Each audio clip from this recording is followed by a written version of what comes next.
a mass killing.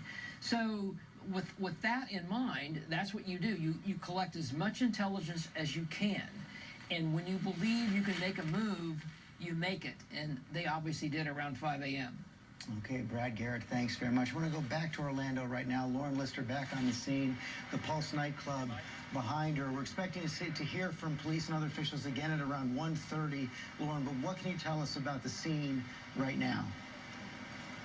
Before we go, I can tell you that they just cleared a portion of this street, allowing us to get as close as we've been able to see of the scene where this all went down. So if you can look behind me, I want to zoom in if we can.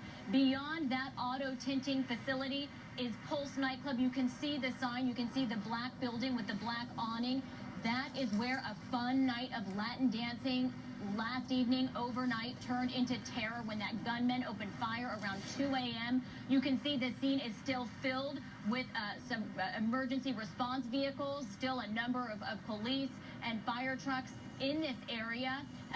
As we've heard from a number of people, there's still a scene inside that is grotesque, where there's a lot of evidence that needs to be collected, and where we've heard so many of the horror stories from witnesses describing the shooting and the bodies that were on the ground and the blood that was everywhere, and many of those people, family and friends, still at the hospital just down at the other side of the street waiting for answers.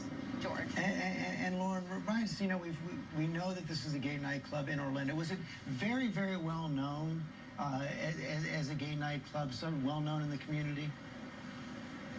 Well, I have a friend who is based in L.A. who texted me to say how scary I've been to that club. So it seems to be one that was known. It's billed as the premier gay nightclub in its own words. And certainly, I mean, one of the witnesses that we interviewed earlier, he's new to town. He's not experienced in Orlando, and this is where he went for a night. He said it was Latin night, so it did have a certain clientele that particular night. There were some exciting performances from drag queens, including a famous one that he said was on RuPaul's show. So certainly a night with, 300 plus people gathered at this club. It doesn't look particularly large. I mean, this is a street with just, basic small merchants. A Dunkin' Donuts lies right beyond it, and just an auto repair right ahead of it, a 7-Eleven and an Einstein Brothers bagel across the street. This isn't some big downtown area. This is a pretty, quiet street. And it's pretty startling that this is where such a horrific crime went down.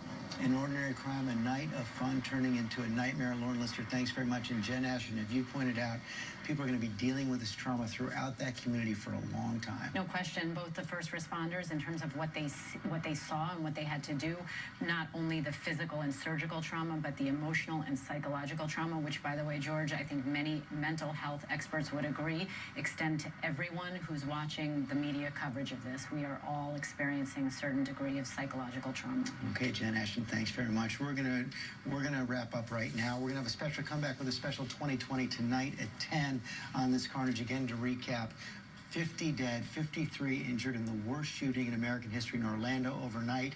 The gunman has been shot as well. The gunman killed as well. Police believe, and officials believe he acted alone, but searching now for ties to ISIS, treating this as a domestic terror incident. His name there, Omar Mateen, U.S. citizen, 29 years old, from Port St. Lucie, Florida. That is all for us right now. We're going to stay on top of this. You can get the news anytime at abcnews.com. I'm George Stephanopoulos in New York.